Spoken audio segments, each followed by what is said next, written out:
La Côte d'Ivoire affronte très bientôt le Burundi sous forme de qualification à la Coupe du Monde 2026. Salut à tous, c'est H, j'espère que tu vas très bien. Donc aujourd'hui une vidéo tout simplement, on se retrouve pour l'avant-match opposant le Burundi à la Côte d'Ivoire qui se déroulera bien sûr vendredi 21 mars à 20 h. Donc c'est un match qu'on attend énormément, ça fait un long moment qu'on attend ces matchs bien entendu. Donc si la vidéo vous intéresse, n'hésitez pas à vous abonner et à liker. Et sans plus tarder, je vous dis comme d'habitude, bonne vidéo à tous.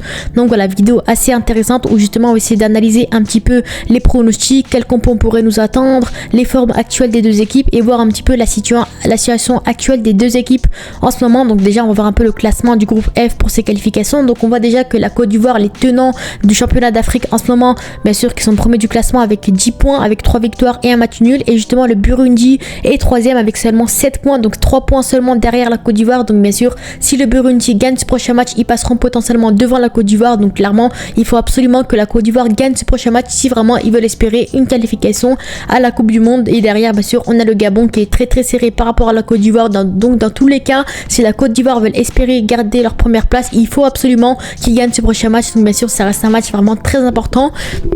Donc on sait que sur le papier, logiquement, la Côte d'Ivoire reste quand même favorite, voilà, tenant d'Afrique. Justement, c'est la meilleure équipe actuelle d'Afrique. C'est une équipe qui est vraiment très bonne, qui a un très bon effectif, très bon coach, etc. Mais on sait que vraiment, faut jamais sous-estimer les équipes africaines. À chaque fois, on peut s'attendre à pas mal de surprises. Donc clairement, il faut vraiment que la Côte d'Ivoire se donne à 200% si vraiment ils veulent espérer une qualification sûre et bien sûr une victoire contre le Burundi potentiellement.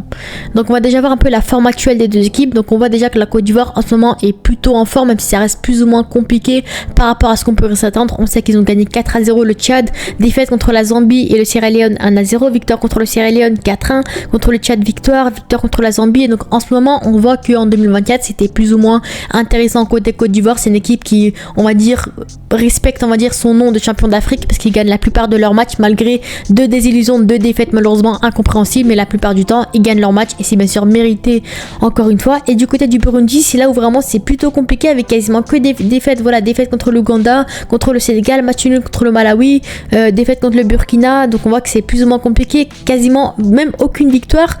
La dernière victoire remonte bien sûr face au C contre le Malawi en septembre 2024, donc ça fait quand même pas très longtemps non plus, mais ça fait quand même un long moment que le Burundi n'a pas gagné de match. En plus ils encaissent pas mal de buts, énormément de buts, donc clairement ça montre que la Côte d'Ivoire devra vraiment jouer offensivement pour vraiment marquer un maximum de buts et bien sûr espérer garder leur première place du classement. Donc quand on voit un peu les compos probables, on va dire, par rapport notamment à la compo probable qu'on pourrait s'attendre par rapport au Burundi, à mon avis logiquement c'est un peu, on a l'habitude de voir ça, un peu une équipe un peu moins bonne qui affronte vraiment la meilleure équipe d'Afrique. Ils vont sûrement jouer défensivement avec une défense à 5 potentiellement. Donc eux ils n'ont pas vraiment des joueurs vraiment de classe mondiale. Ils ont plus une équipe qui joue collectivement. Ils n'ont pas des joueurs individuels qui sont vraiment très bons.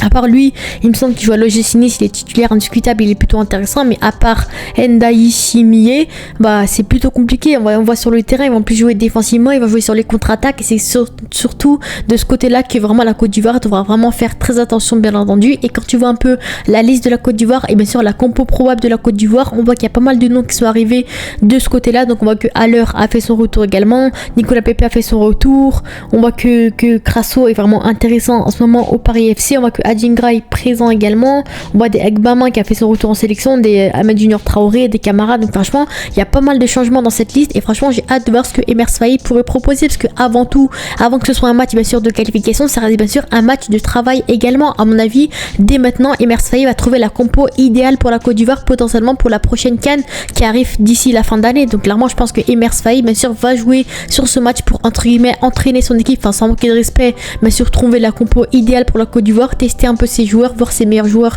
etc. Et voici la compo que j'attends vraiment de la Côte d'Ivoire pour ce prochain match. Je vois bien sûr un 4-3-3 avec bien sûr Yaya Fofana dans les cages, Ndjika Agbadou en défense centrale, c'est la défense qu'on avait l'habitude de voir ces derniers temps avec la Côte d'Ivoire. À droite bien sûr Wilfried Singo qui est vraiment très bon à l'AS Monaco. À gauche à mon avis ça va jouer entre Camara et Clément Akpa qui avait récemment eu sa première sélection en Côte d'Ivoire. À mon avis j'aimerais bien voir Akpa sur le côté gauche, c'est lui, voilà, c'est un talent, c'est un jeune joueur qui a un potentiel, donc clairement je verrai verrai bien Akpa sur le côté gauche comme futur successeur de Christopher Operi ou encore Ghislain Conan.